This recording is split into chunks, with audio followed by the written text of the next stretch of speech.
Bienvenue à En prenant votre café.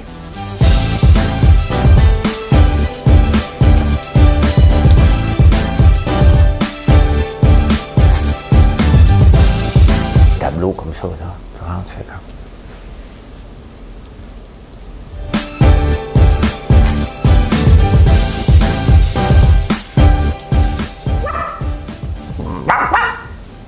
Je sais pas ce qui se passe dans ma tête un matin.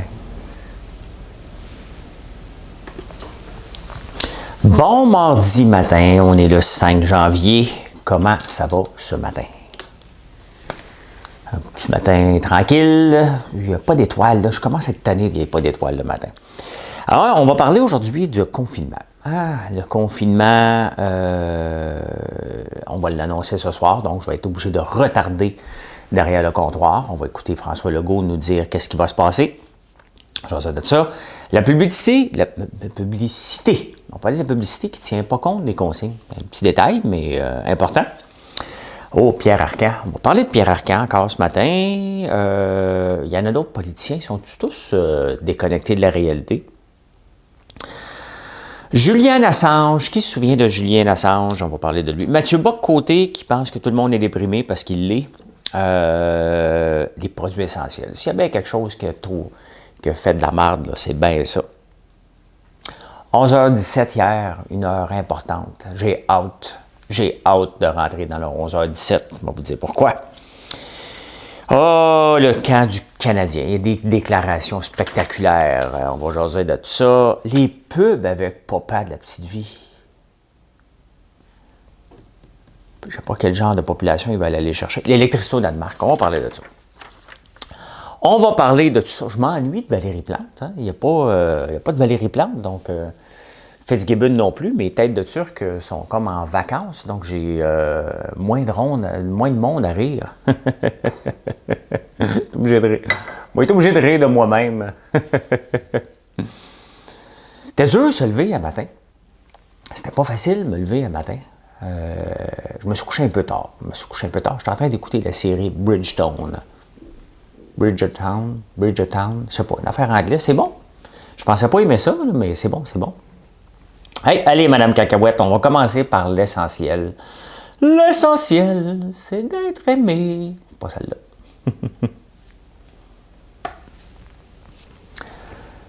J'avais dessiné sur le sable son doux visage qui me souriait. Puis il a plu sur cette plage, dans cet orage, elle a disparu. Et j'ai crié, Aline, pour qu'elle revienne. J'ai pleuré, oh j'avais trop de peine. Aline, c'est comme un peu la chanson d'Hélène, hein? De Rock Voisine, c'est un peu ça, mais c'est Christophe qui chantait ça. J'adore cette chanson-là. Je me suis réveillé un matin avec cette chanson-là. Demandez-moi pas pourquoi. C'était le nom de ma grand-mère, Aline, la mère de ma mère, que j'ai jamais connue. Elle est décédée du cancer du pancréas à 47 ans. Donc, avant que je vienne au monde, je ne l'ai pas connue. Mais je sais qu'elle s'appelait Aline. Qu'est-ce qu'on fait? On s'en va-tu en confinement? On va le savoir. C'est drôle parce que dans le Journal de Montréal, ils disent peut-être une semaine, peut-être les écoles. Tu arrives dans la presse et c'est fermé pendant 4 à 6 semaines. Il y en a un qui en sait plus que l'autre. On va le savoir à soir. C'est inquiétant ce qui se passe. Là. Faut pas minimiser. Là. C'est sérieux le nombre de cas. Moi, honnêtement, je suis presque en mode réclusion. T'sais. J'ai peur de tout. J'ai pas peur, là, mais ça me tente pas de l'attraper. Donc, je sais pas si un employé peut l'avoir. On fait attention. Mais la réalité, c'est que on s'en va pas dans la bonne direction. Puis Richard Martineau, dans le journal le matin, faisait rappeler que dès qu'on a pensé qu'il y avait eu un traitement pour le sida, les gens ont relâché la pédale. On fait moins attention. Donc, tu sais, c'est pas parce que le vaccin s'en vient qu'on est immunisé. Ça va prendre, au rythme où on va, on en a jusqu'en 2023-2024 à être vacciné. Et encore là, c'est pas tout le monde qui va vouloir être vacciné. Donc, on n'est pas sorti du bois de ça. Est-ce qu'on se retourne dans un confinement aussi sévère qu'au printemps? Bien, on va le savoir à soir. On va le savoir à soir. Mais, tu sais, la situation ne peut pas s'enfler comme ça. Le Royaume-Uni et l'Allemagne sont en confinement total. On parle même peut-être d'un couvre-feu aussi de François Legault qui va nous dire. Donc, c'est pas évident ce qu'on vit. Hein? Ça serait le fun que ça soit des choses positives, mais c'est pas positif. Donc, faut le vivre. Hey, ce matin, je bois du café de la maison, le magasin du boucher, le réveil du bœuf torréfié. C'est à l'île Verte. L'île Verte, regardez. Ceux qui connaissent la place, j'imagine que vous connaissez. Et voilà. Très bon café. Très bon café. C'est une ferme en plus. La ferme des Moissons. Donc, très sympathique, très, très bon. Je ne l'ai pas sur le site, mais j'imagine qu'ils ont un site web, le magasin du boucher. Ils doivent le vendre quelque part. Au pire, vous marquez-le dans les commentaires sur la gang de magasin du boucher, mais très, très bon café. Je suis rendu déjà à mon 3e. Ben, ça fait déjà 2 heures que je suis debout. Fait que j'ai le droit. J'ai le droit.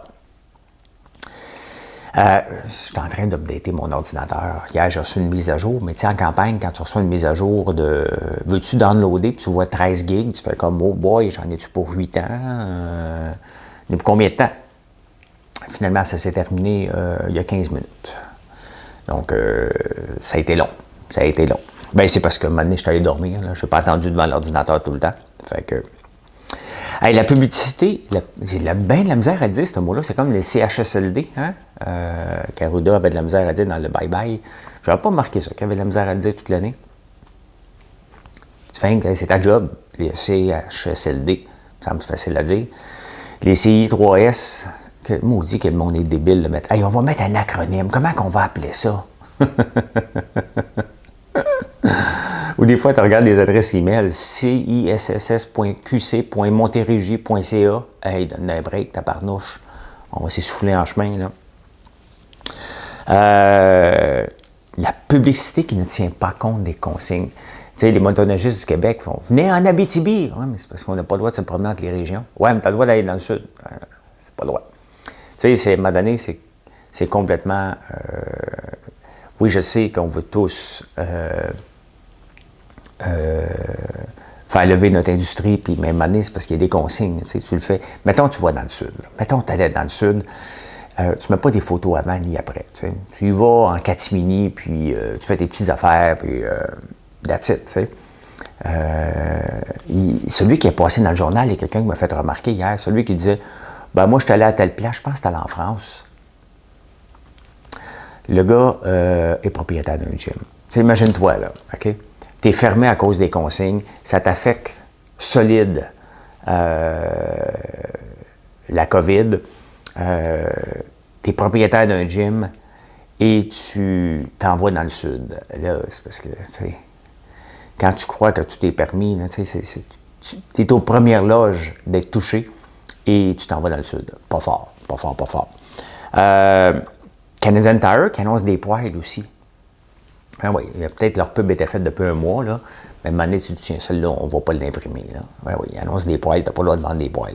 Canac a retiré sa publicité en ligne, justement, parce que les consignes disent, on ne déplace pas les gens, on n'invite pas les gens à venir chez nous, même si c'est ouvert. Les gens vont aller s'acheter quand même s'ils ont besoin. Mais Canac a retiré, bravo. Bravo. C'est un très beau geste de la part de Canac. Canadian Tire, non. Motoneige, non. Tu sais, on voit des gens, des fois, qui sont déconnectés de la réalité. Parce que des pubs, c'est sûr, ça se prépare un peu d'avance. Là. Et, mais ils pensent, c'est comme le Canadien cet été, là, quand il voulait que je rachète mes billets, en pensant qu'il était pour une saison le 1er décembre avec 22 000 personnes dans le Centre Bell. 21 573, je pense, c'est le maximum. Ben, c'était déconnecté de la réalité. Là. Donc, les motoneigistes aussi, c'est déconnecté de la réalité. Parce que quand tu vas faire de la motoneige, tu pars de Montréal, tu t'en vas en Abitibi, c'est sûr que tu vas coucher quelque part. Là. Puis tu te promènes d'une région à l'autre, ce qu'on essaie d'éviter le plus possible. Là. Donc,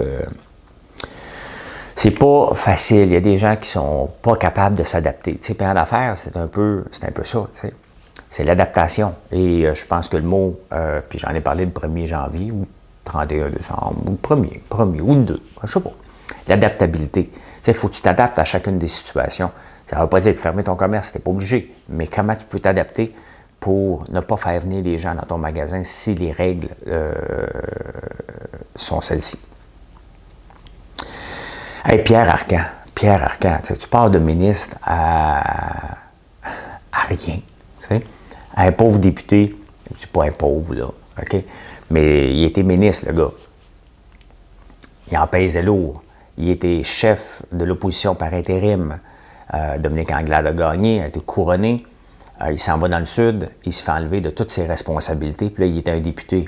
Il va peut-être le voir dans Outremont, hein? Peut-être enfin, je vais le voir, se promener dans les rues, puis saluer les gens. Moi, il fait longtemps qu'il n'a pas été se promener dans Outremont, lui. C'est mon député. Mais qu'est-ce qu'il fait là? Tu sais, à un moment donné, qu'est-ce que tu fais encore en politique? T'en as-tu vraiment besoin? Tu étais un homme d'affaires, tu as bien réussi, tu as eu des grosses responsabilités. Là, tu te ramasses à te faire chicaner par Dominique Anglade. Là, tu le regardes en me disant, qu'est-ce que je fais ici? À part ramasser la paye, là. À part ramasser la paye, as-tu quelque chose à apporter de plus en politique? La réponse est non, là. Hein? Laisse ta place à quelqu'un qui va être plus jeune, qui va être le couteau d'un dent, puis qui va vouloir faire avancer les dossiers. Là, on s'entend que toi, tu boudes dans ton coin, là. Hein? Accepte que c'est une erreur. Puis de toute façon, à un moment donné, quand tu as goûté le pouvoir, puis tu sais que tu t'en vas en opposition pendant 8 ans, qu'est-ce que tu fais là? T'sais? Est-ce que vraiment c'est bien pour la politique? Ou comme Gaétan Barrette? On le sait là, que la CAQ est là pour un bout de temps. Là, okay? C'est pas d'être défaitiste, à un moment donné, c'est d'être réaliste. C'est comme ça qu'on réussit en affaires, c'est de se rendre compte d'une situation et qu'on se dit, fini cette situation. Ça ne donne rien de pousser là-dedans, là. Faut abandonner ce projet-là et aller vers ailleurs. Ben, c'est ce que je ferais. Là. Moi, si je n'étais pas l'Arcan, j'annoncerais ma démission aujourd'hui. Regarde, j'ai fait le tour. Il y a juste à dire, regarde, comment ils disent ça en politique? Après autant d'années, il est temps que je passe du temps avec ma famille. C'est réglé, là. Bon. Ben, ses enfants, il n'a pas pu les voir, ils sont plus âgés. Mais c'est pas grave. Tu as juste à dire que tu veux passer du temps avec ta famille. Ta famille, c'est aussi ta femme. Hein? Elle mérite de te voir, puis on va comprendre. T'sais. Mais, tu sais, à un moment donné, des gens qui s'obstinent en politique pour garder leur poste, leur pouvoir, leur chèque de paye, whatever, c'est pas bon. C'est pas bon pour la politique. T'es mieux de dire, regarde, j'ai plus d'affaires là, et je vais laisser ma place à quelqu'un qui va avoir le couteau entre les dents. Moi, c'est ma philosophie par rapport à ça, puis il est temps que Pierre Arcan se tasse. On va me présenter. Ben non, je veux pas. Attends, comment? La CAQ? Est-ce que la CAQ pourrait rentrer dans Outremont? Je me présente aux élections partielles. La CAQ rentre dans Outremont, ce qui est impossible. Et là, je m'en vais remplacer Pierre Fitzgibbon. C'est pas moi que je suis en train de rêver, là, moi, là. Dans un rêve.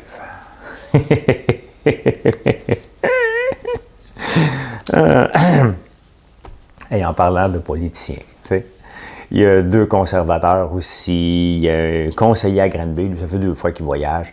Il y a la liste dans le journal de tous ceux qui ont voyagé, les politiciens. Honnêtement, là, tu t'en vas en politique pour représenter le peuple, pour donner l'exemple. Tu sais, on le voit pourquoi ces gens-là ne pourront jamais être en affaires. Là. Moi, je fais ça en affaires, ça ne marcherait pas. Là.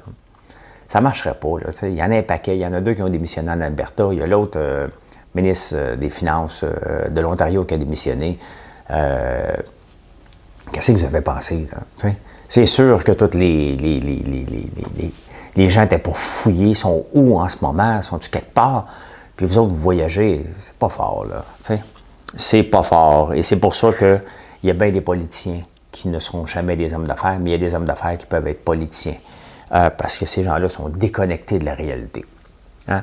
On le voit, là, comment veux-tu que ces gens-là puissent mettre des programmes en place quand ils sont aussi déconnectés de la réalité? Pour pouvoir mettre des programmes en place pour aider ta population, il faut que tu sois proche du peuple. Tu ne peux pas être proche du peuple, partir en vacances. Là. OK? Un citoyen normal qui y va, OK. Les frontières sont ouvertes, il a le droit. Bon, on passe à autre chose. Mais un représentant du peuple qui part, c'est comme dire un gros finger, là, tu sais, un gros finger au peuple. Là. Prendre une petite gorgée.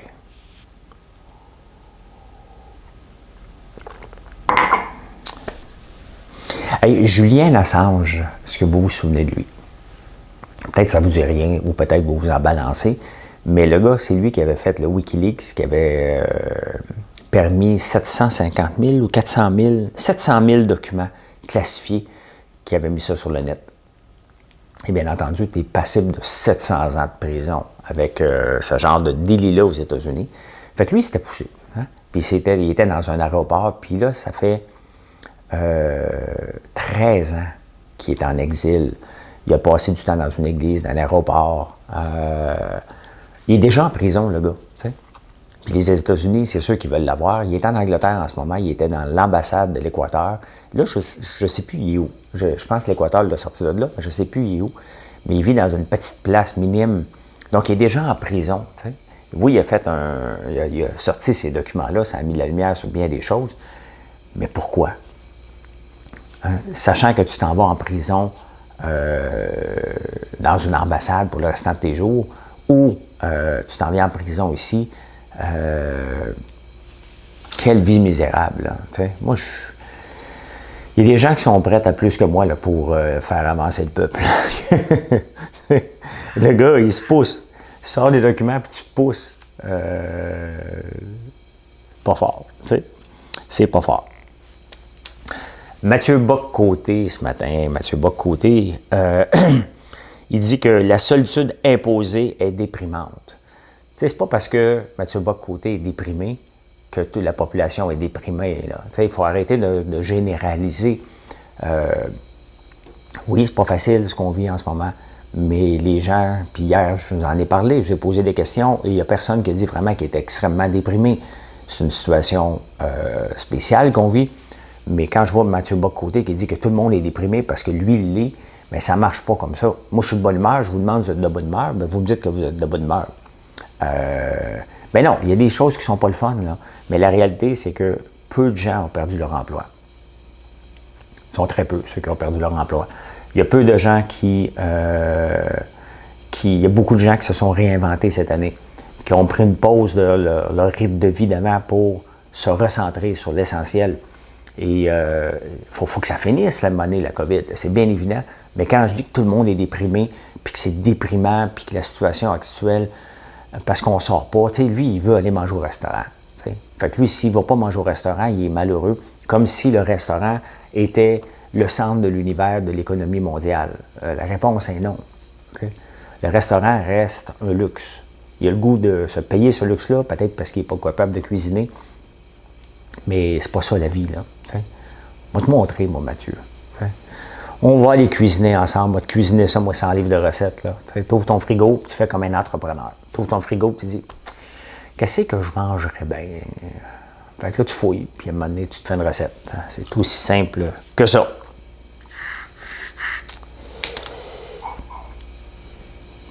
Hey, les produits essentiels, hein, ça passe pas. Le gouvernement a voulu faire comme en France. François Legault s'inspire beaucoup des autres pays, avec raison. Puis il a dit, bon là, regarde, c'est pas tous les grands qui vont gagner, fait que là, les grands vont rester ouverts, mais on va limiter les produits essentiels. Là, on va mettre des bâches partout. Le problème, c'est qu'est-ce qui est essentiel, qu'est-ce qui n'est pas essentiel. Est-ce qu'un 2x4 est essentiel? Non. Ah, si tu es constructeur, c'est essentiel. Ah oui, OK, c'est essentiel. Est-ce qu'on arrête la construction? Ben non, on ne l'a pas arrêté. OK, bon, tu as le droit. La peinture, elle, c'est non essentiel. Donc, tu n'as pas le droit de t'acheter la Pantone jaune et grise de l'année. Pantone jaune et grise de l'année, ça, tu n'as pas le droit. Tu n'as pas le droit, tu n'as pas le droit, tu n'as pas le droit. Tu peux t'acheter fer plat, mais pas du colorant à cheveux, pas de la teinture. Tu sais, on a voulu tellement compliquer pour faire comme nous autres ici, on est soldats de nos petites entreprises, ça aide personne.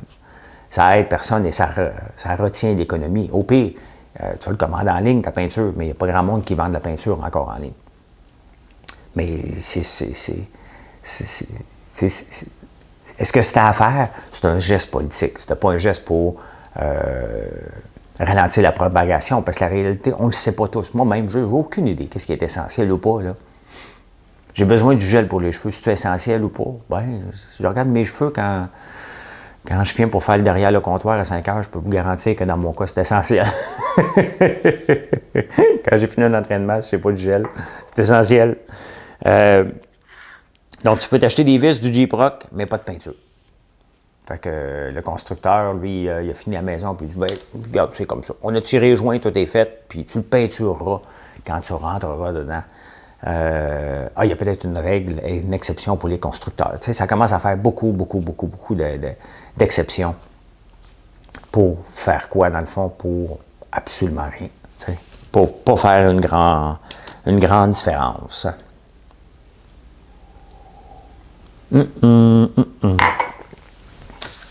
Hier, on était le 4 janvier.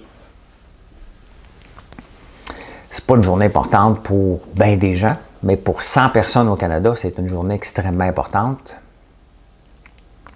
Le 4 janvier à 11h17, les 100 dirigeants des plus grandes entreprises au Québec, non, au Canada. 100 dirigeants d'entreprises, on s'en fout la grosseur, ont gagné plus que le salaire moyen d'un employé. Donc ça, c'est important. Moi, ça me fait toujours rire lorsqu'on parle de ça. Est-ce qu'il y en a qui gagnent trop? Définitivement. Il y en a qui gagnent trop. Regardez comme Alain Bellemare de Bombardier. Bien, il gagnait trop parce qu'il ne livrait pas. Tu sais, dans le fond, il n'y a aucune personne qui gagne trop dans notre société. C'est qu'est-ce qu'ils sont capables de livrer. C'est le même que je vois ça. Et c'est pas parce qu'un patron gagne 100 fois le salaire d'un employé que l'employé est mal payé non plus. Hein? C'est une décision d'actionnaire. C'est une décision du conseil d'administration de payer ses dirigeants d'une certaine façon et c'est le rendement de dividendes qui en fait foi par la suite. Si le dirigeant est exceptionnel puis rapporte des dividendes intéressants pour les actionnaires, ils vont le payer 5, 10, 15, 20 millions. C'est comme ça qu'on voit ça, mais les gens ne comprennent pas. On dit « Oh my God, il gagne 10 millions par année. » Ben oui, mais il en fait faire 100, tout simplement. Donc, il est rentable pour l'entreprise. C'est le conseil d'administration qui décide du salaire du dirigeant de l'entreprise. Donc, il faut arrêter de capoter avec le salaire moyen puis qui gagne plus que la moyenne. Ça ne se compare pas. Hein? Il faut regarder les qualités, puis qu'est-ce qui l'a amené là, puis comment ça se fait qu'il gère cette entreprise-là. C'est comme ça qu'il faut le voir, mais ça fait sensationnel. Et d'ailleurs, très bientôt, Oxfam va sortir son rapport qui dit, comme d'habitude, l'inégalité entre les riches et les pauvres, parce que c'est leur campagne de financement en ce moment. Ils vont dire 99% de la richesse mondiale est contrôlée par 6 personnes. Ben oui, ça se peut. Tu sais. Ça se peut. Il y avait Jack Ma qui était là-dedans, de Alibaba, mais là, c'est la débandade. Le gars ne peut même plus sortir du pays. Je pense, en tout cas, c'est ça que j'ai lu tantôt. Il dit que j'ai presque investi dans Alibaba pour libérer des fonds. J'ai bien fait de ne pas le faire. L'action prend toute une dégringolade. Pourquoi? Parce qu'il y avait Ant Group qui devait venir à la bourse, ça a été arrêté. Et là, c'est complexe à expliquer, là. Je ne l'expliquerai pas ici, mais disons que ça ne va pas bien pour Alibaba et Jack Ma. Donc, je ne suis pas sûr qu'il va faire partie. Ben, ils vont encore 57 milliards, c'est quand même pas si mal, mais l'action a pris toute une débarque. Je ne sais pas si c'était avant la débarque ou après la débarque. Donc, 11h17 hier, il y en a 100 au Canada qui ont gagné plus que le salaire moyen de leur employé. Et là, dans l'impasse des journaux, là, enfin, ils ont du sport à se mettre sur la dent. Le camp du Canadien. Les Canadiens de Montréal est fier de recruter. Comment il avait dit ça, genre? Sélecter. Hein? Est fier de sélecter. Peu importe le nom. Là, il y a Philippe Danault. Hein, je lisais les déclarations des journalistes. Il y a Philippe Danault qui a donné son 100% même s'il n'a pas signé de contrat. Fait que lui, il devrait arriver sur la glace et dire « J'ai pas signé de contrat, fait que je vais me traîner les pieds. Moi. Fais-moi signer un contrat. Hein? » Ouais, ça ne marche pas de même. Là. Il est là au camp d'entraînement. Il va signer un contrat ou il va rentrer chez eux, pas pour rouler ses breaks. Là. La réalité, c'est qu'il n'y a pas de signé de contrat. S'il y a bien quelque chose, il doit rouler avec le couteau entre les dents. Là. C'est bien évident qu'il faut qu'il pousse encore plus pour montrer que, regarde, je suis meilleur que tout le monde. C'est comme ça. Là. C'est pas en boudant, en restant dans ton coin ou disant, mais regarde, là, je peux pas patiner aussi vite, j'ai pas de contrat de signer. Tu sais, les journalistes, là, des fois, là, hein, ça fait des études en journaliste pour écrire des stupidités de même. Pas fort, pas fort, pas fort. Fait quoi, il a bien fait ça. Ils sont rendus gros. Ça a l'air qu'ils sont très, très, très, très gros. Ils vont faire peur. Ils vont faire peur. C'est drôle, moi, quand j'arrive sur un départ de course dans 5 km, puis je vois un gros à côté de moi, ça me fait pas peur. Là. Un grand, là, je parle. Un grand Jack, là. Sauf qu'il y en a qui couraient vite, là. Des 6 pieds 5, là, il y en a une couple qui courait vite, regarde. Comment il s'appelle, champion du monde du 100 mètres? Pourquoi je l'oublie son nom? Là? Bolt, Usain Bolt, 6 pieds 5, je pense. Fait que... Hey, les pubs avec papa. Les pubs avec papa. La petite vie. Tu sais, c'est comme ceux avec Patrice Bergeron, là, Automobile en direct. Tu sais, à un moment donné, c'est qu'il y a un personnage qui finit par faire son temps. Oui, la petite vie, elle pogne encore le samedi soir. Ma blonde, elle capote sur la petite vie. Il faut écouter la petite vie en mangeant le samedi soir. Moi, il faut que j'écoute en direct de l'univers, mais elle, c'est la petite vie. Elle connaît toutes les répliques par cœur. Chacun ses tocs. Mais les pubs de recyclage, j'en ai vu une un matin avant de... Ah, mais c'est ça, c'est en ouvrant la presse. Il y a de la pub maintenant. Et je vois ça, c'est tellement... J'écoute ça, puis je me dis, ah, vas-tu passer à la pub, là? C'est pas que je le déteste, c'est pas que je l'aime pas, c'est que le personnage a fait son temps pour passer un message, là, sur le recyclage, la petite dinde. Tu sais, je me demande comment des gens peuvent se mettre ensemble, choisir un personnage et faire une annonce aussi poche que celle que tu ouvres. Les enfants venaient manger, puis une petite dinde grosse comme une caille, parce qu'il faut recycler. Je vous en parle, là, mais honnêtement, le message, c'est pas ça, là, ça passe pas, ça. L'électricité au Danemark, ça, c'est intéressant. Là. Le Danemark qui se veut vert le plus possible. Ils ont un fonds souverain, eux autres, ils sont pleins aux as. Ils ont fait de l'argent avec le pétrole. Mais maintenant, 50% de leur électricité provient de l'éolien. Hein, c'est quand même assez spectaculaire. Imaginez-vous ici au Québec que 50% de l'électricité proviendrait de l'éolien. Il y en aurait en tabarnouche des éoliennes partout. Je pense qu'ils ont bien du vent là-bas. Je pense que c'est dans la mer du Nord que leurs turbines sont installées. Mais c'est quand même intéressant. 50% de l'éolien, donc c'est pas rien, c'est de l'énergie propre. Et je sais ici, on l'essaye, mais ça coûte plus cher que l'hydroélectricité. Ça fait juste moins de dommages à l'environnement, à part pour le bruit visuel, bien entendu. Mais je trouvais ça intéressant de vous en parler. 50% de l'électricité au Danemark provient de l'éolien. Je pense que si on regardait l'électricité en Chine, probablement que ça vient du charbon et du pétrole à 50%, bien des places d'ailleurs. Voilà comment j'ai vu l'actualité en ce 5 janvier 2021. Je vous souhaite une très, très bonne journée. Merci d'être toujours aussi présent à écouter les vidéos. Merci de toujours, pas nous encourager, mais nous avoir choisi sur la plateforme françoislambert.one de venir faire vos emplettes et pour nous choisir aussi friandises d'érable. Voilà! Bonne journée à tous!